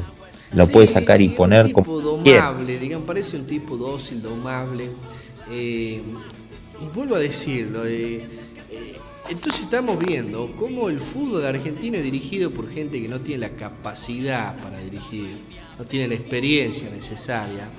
Y no digo que sea la peor persona del mundo ni el peor técnico del mundo Scaloni, sino que, valga la redundancia, hay que escalar, digamos, la formación, en la experiencia, es decir, dirigir por lo menos un club de Nacional B, Nacional C, Argentino A. Hay incluso una carrera de director técnico, tengo entendido. Y bueno, y después llegará también a ser un director técnico nacional. Y yo creo que eso es lo que viene fallando el fútbol argentino, ¿no? Veía mucho hablar en Fox Sports, en estos canales de fútbol que hay, también veo un poco por ahí pantalleo, porque mucho no me gustan los programas de fútbol, pero veo también un poco ESPN, qué sé yo, cuando estoy esperando a ver un partido de rugby.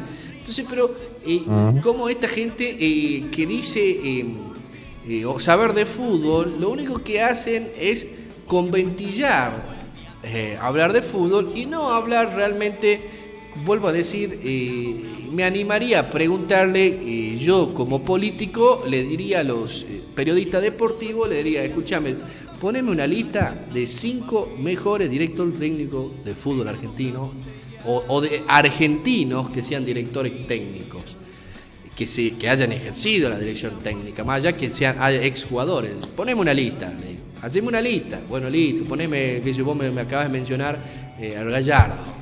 Me lo pone a Bianchi, que todavía sigue vivo, me lo pone a...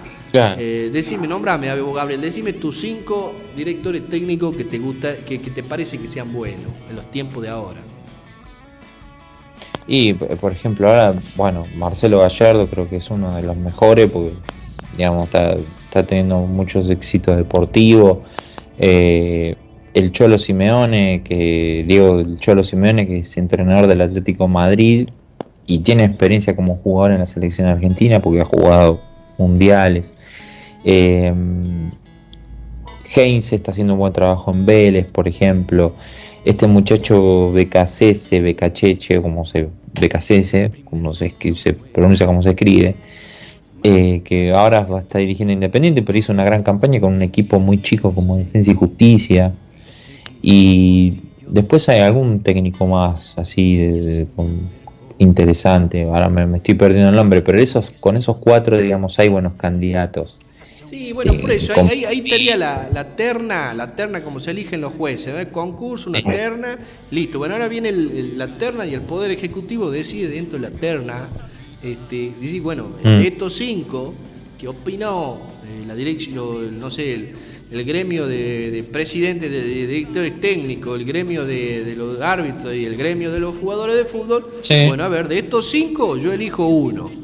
¿Acepta el cargo o no? No quiero, yo quiero seguir allá, quiero ganar millones, tenemos la etapa de negociación.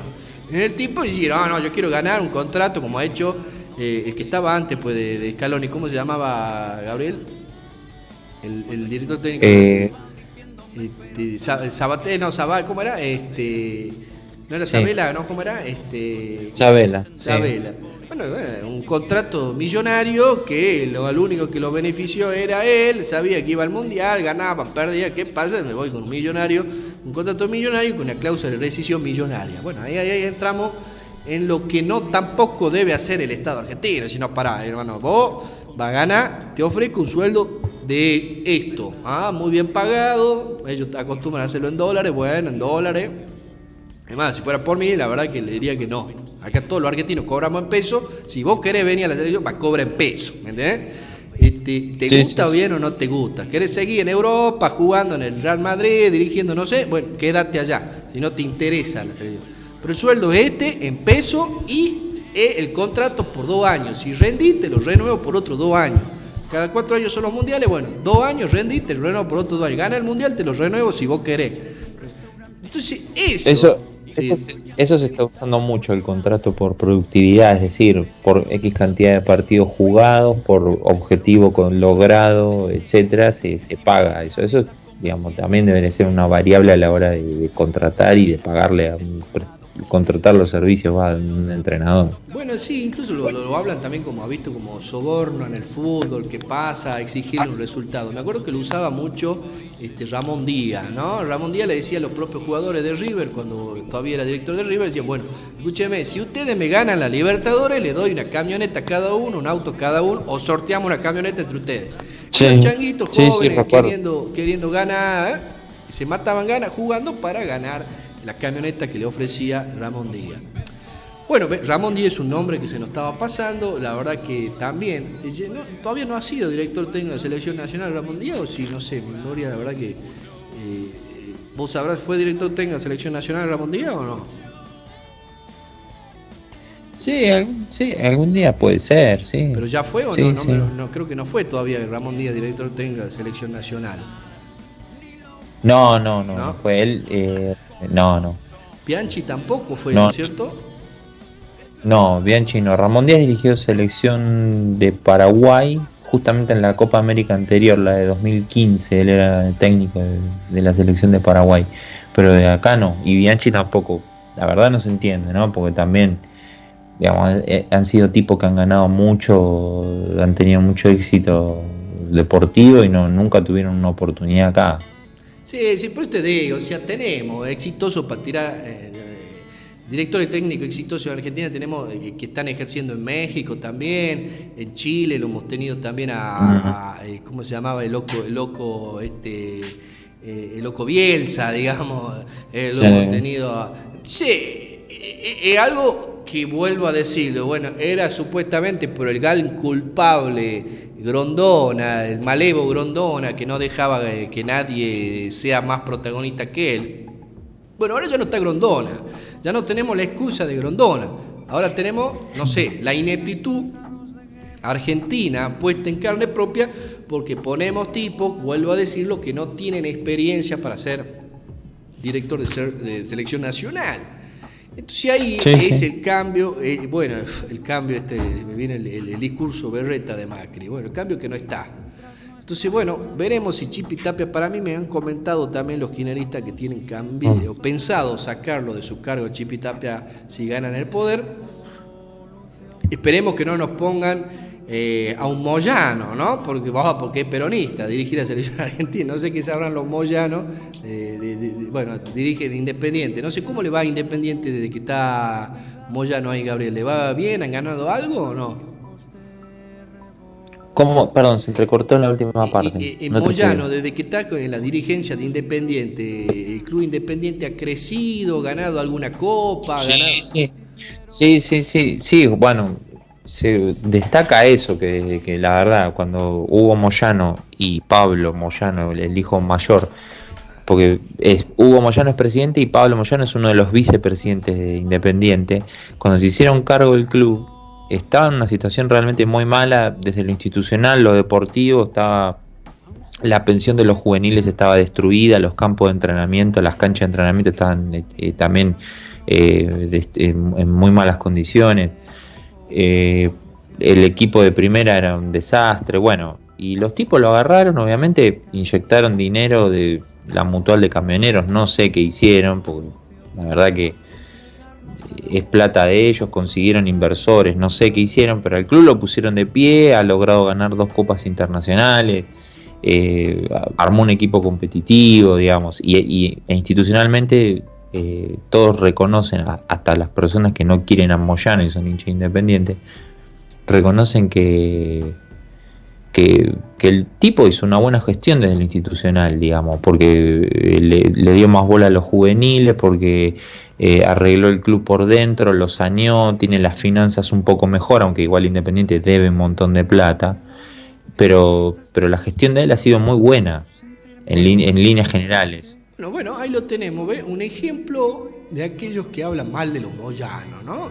Un ejemplo para Macri, un ejemplo que hablan mal de los Moyanos. Bueno, los Moyanos han dirigido un club de fútbol, vos me lo decís, más o menos bien. Bueno, capaz que los Moyanos podrán tener su oportunidad dirigiendo la AFA y le va mejor que a Grondona y que a Chipi Tapia, ¿no? Entonces, claro, no sé si la verdad que muchos critican a Moyano, y vos fíjate que Moyano contemporáneamente, Hugo Moyano, porque hace 20 años Hugo Moyano no lo conocía nadie, pero Hugo Moyano se ha convertido ya a esta altura en un referente de la historia argentina, ¿no? Sí. Y es un tipo con escasa formación, con un gran currículum gremial, nada más y menos, no tiene otra experiencia, que se ha metido en varias facetas de nuestra política, ¿no? Y no hay que olvidar que una de las ideas de Néstor Kirchner, que estaba en sus libros o en sus ideas políticas, era que Hugo Moyano sea su vicepresidente en aquella elección que no pudo ser cuando fallece, ¿no? Y lo venían preparando a Hugo Moyano para ser su vicepresidente, y si la salud no lo acompañaba iba a ser Moyano el candidato a presidente. Bueno, después falleció Néstor y Cristina Kirchner no quiso seguir ese lineamiento, digamos. Bueno, no sé, algún día también se habla de que algún gremialista sea candidato a presidente y realmente llegue a gobernar la Argentina, no sé, veremos, pero guarda con los moyanos, ¿no? Porque se han puesto en la historia política argentina y siguen estando, ¿no? Por un lado... Siguen estando. Sí, porque está, bueno, Hugo es el más viejo y ya, digamos, está muy metido en Independiente y sigue manejando el sindicato de camioneros, pero ya uno se da cuenta que por la edad y porque los años pasan que no está todo el tiempo. Por eso lo metió a Pablo, el hijo más grande. Y ya está también Facundo, que es abogado, tengo entendido. claro, y está Facundo que manejaba el sindicato de los trabajadores de peajes de las autopistas y rutas, y es diputado nacional de uno de estos, primero acompañó a Massa, bueno, ahora está en el frente con Alberto Fernández y Cristina, pero sí están, y es más, y hay otro Moyano que está dando vuelta, que es Hugo Moyano Jr., Hugo hijo, que es un pibe de tener como mucho 30 años, que es el apoderado legal de la CGT. Mirá vos, está bien. Huguito, digamos, todos hacen su carrera a distintos, digamos, a su tiempo, cada uno en distintos lugares, algunos con más exposición, otros con menos exposición, pero todos están haciendo su carrera, digamos, en esto de la política. Digamos que Hugo Moyano convirtió su familia en su pequeño equipo de fútbol 5 y lo va poniendo de un lado en el otro, y la verdad que por lo menos saben acompañar, ¿no? No son un Máximo Kirchner, evidentemente, porque algunos han estudiado, otros han hecho también su carrera gremial a la par, y también está el que es diputado, ¿cómo se llama? Pablo, ¿cómo se llama? Facundo. Entonces, bueno, viene armando su equipo de fútbol 5 y lo va moviendo más o menos bien. Bueno, Gabriel, cerremos la historia. Ya hemos hablado de la selección argentina, una lamentable pérdida de la Copa América. Va a ser una lamentable pérdida también, creo que es el último mundial de Messi, porque le da, no sé si le da. Y bueno, yo creo que la generación que Messi, si la generación de antes no lo podía acompañar a Messi, los changuitos que he visto que han jugado ahora con él en la Copa América, tan lejos del nivel de Messi, y va a ser una triste mundial.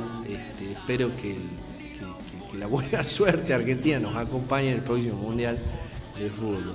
Sí me pone muy contento yo como un hombre de rugby haber visto, no sé si viste también, que los Jaguares perdieron la final, digamos, del Super Rugby. Gabriel, ¿viste ese tema o no? Bueno, perdieron con un equipo de los más difíciles, ¿no? Digamos, uno de los más... El histórico ganador. De los mejores. Sí. Claro. Bueno, pero vos fijate, rugby, 4 años, Gabriel, 4 años jugando. Pero la gestión de Quesada es alentadora, porque, digamos, en su primera... ¿Hace cuánto está Quesada? Un año más o menos, y el tipo ya lo llevó... Y ya lo llevó a una final, y lo importante es que arma un plantel, un equipo competitivo. Estas son las cosas que uno tiene que mantener y no romperla como hizo Macri, que él prometió pero no cumplió, que él dijo vamos a mantener lo bueno y cambiar lo malo. Entonces con eso enganchó a la gente para que lo vote y le crea.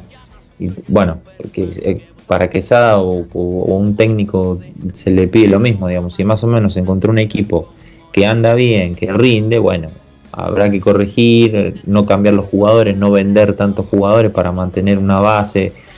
Esto es como un principio de gestión para lo que sea, digamos, es sentido común en realidad, no es otra cosa.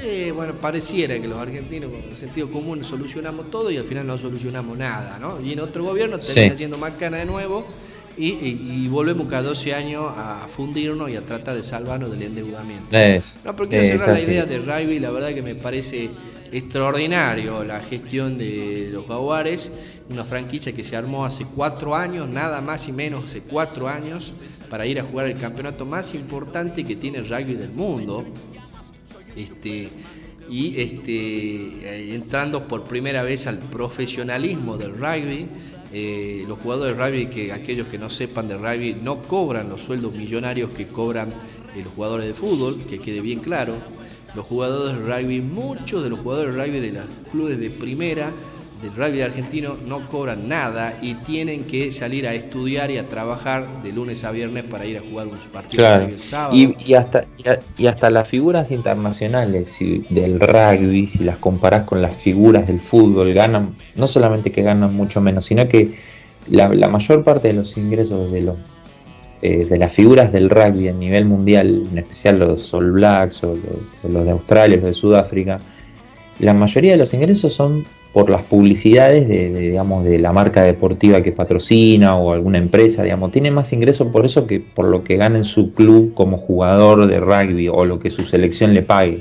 Bueno, sí, No es como Messi. eso es importante también, ver que hay otro tipo de cultura, y a su vez también, quiero también cerrar la idea, como los argentinos, vuelvo a decir, rugby, porque no lo sé, tenemos una excepción muy importante en el nivel de dirigencia deportiva del rugby, ¿no?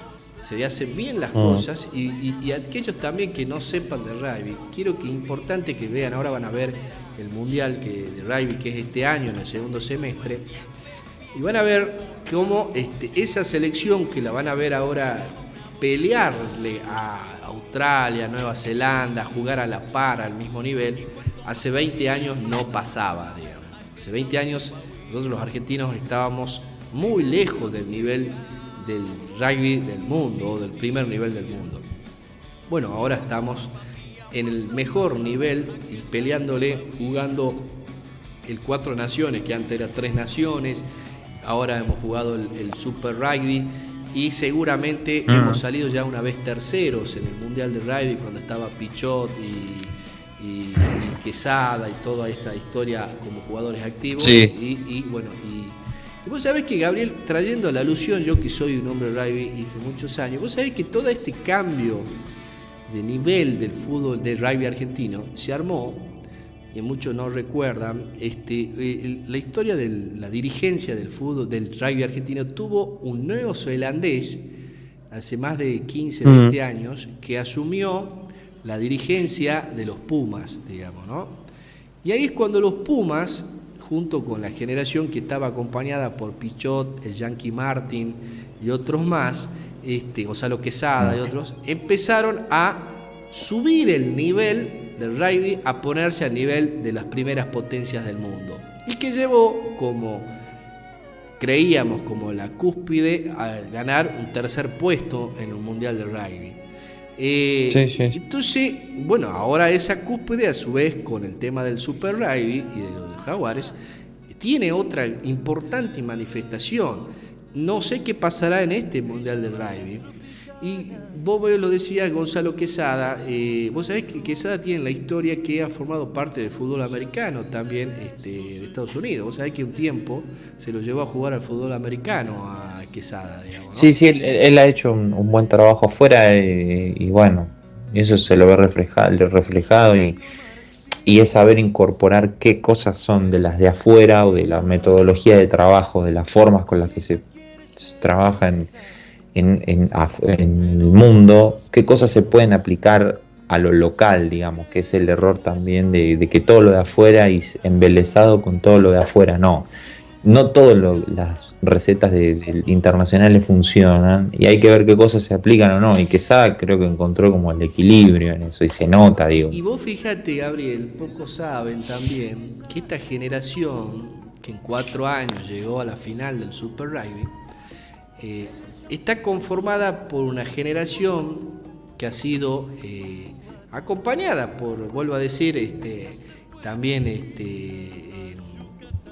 por otros que Crevi, que ya se está yendo, Agustín Crevi, Matera, que tiene tu mismo apellido, mira, sí. Matera y Juan Martín Hernández.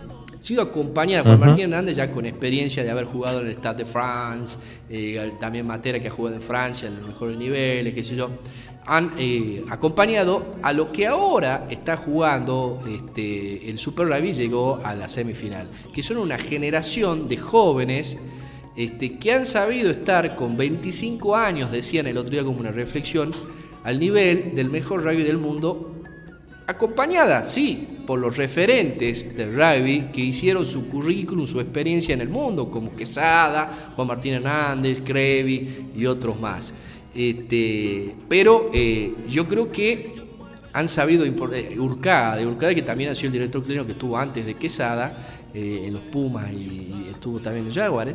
Bueno, Urcade también un tucumano que dio su gran visión ¿Y sabe la diferencia que tuvo Urcade, Gabriel? La generosidad, para que vean. El tipo se fue de la dirigencia de los Pumas sin haber fracasado.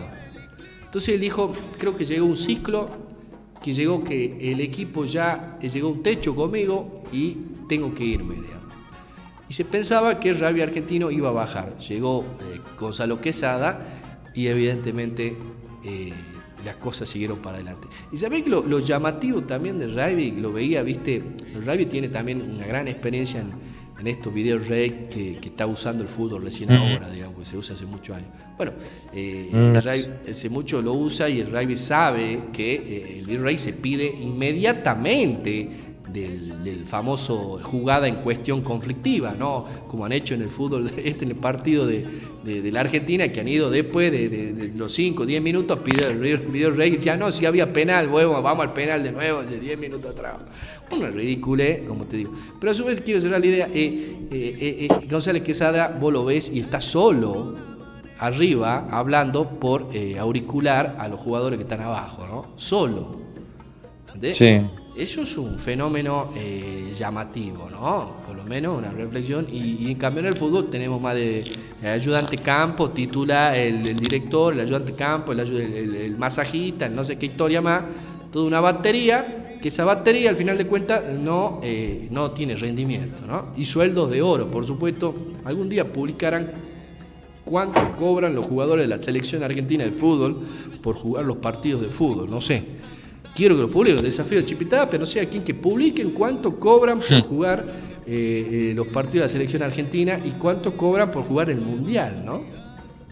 Sí, no, mucho plata, y por eso el fútbol es un negocio, ¿no? Porque se factura mucha plata y hay mucho derecho de imagen, digamos, hay otras cosas en juego que evidentemente el rugby todavía mantiene cierta... vamos a decir, no amateurismo, pero sí sigue teniendo esas cosas como de deporte de aficionado, digamos, de cosa como más artesanal, más común, no tiene tanto espectáculo. Sí, por convicción, yo lo llamaría por convicción, ¿no? Siempre discuto de la política por convicción y los que se meten a la política por negocio. Creen que se van a salvar la vida en 4, 8 años, 2 años. Sí, oportunistas que dicen 4 años que son kirchneristas y a los otros 4 años dicen que son macristas y los otros 4 años dicen que son menemitas y así, digamos. Y por supuesto crecen económicamente, llegan a gobernador, llegan no sé qué historia. Bueno, una cosa es la convicción y otra cosa el ver la cosa como un negocio. Bueno, evidentemente la convicción en la Argentina ha quedado en algunos deportes nomás. Bueno, Gabriel, cerremos la historia, son casi las 8 de la noche, la verdad que no hemos ido. Sí. Y nos veremos la semana que viene y veremos cómo sigue esta historia de la voz federal. La verdad que para mí es un gusto estar con vos y analizar esta Argentina que parece una tomada de pelo en la campaña presidencial, pero es lo que es. Igualmente un gusto y nos estaremos hablando la semana que viene, así que un fuerte abrazo y buena semana. Hasta luego, chao.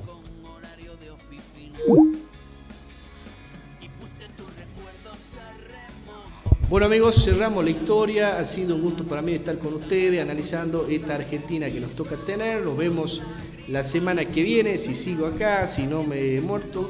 Y sí, solo quiero decir que el mes que viene voy a estar una semanita en Bariloche, si la salud me acompaña, por lo menos despejándome de esta Argentina, de la justicia argentina, de este país y la verdad descansando de lo que nos toca tener, ¿no?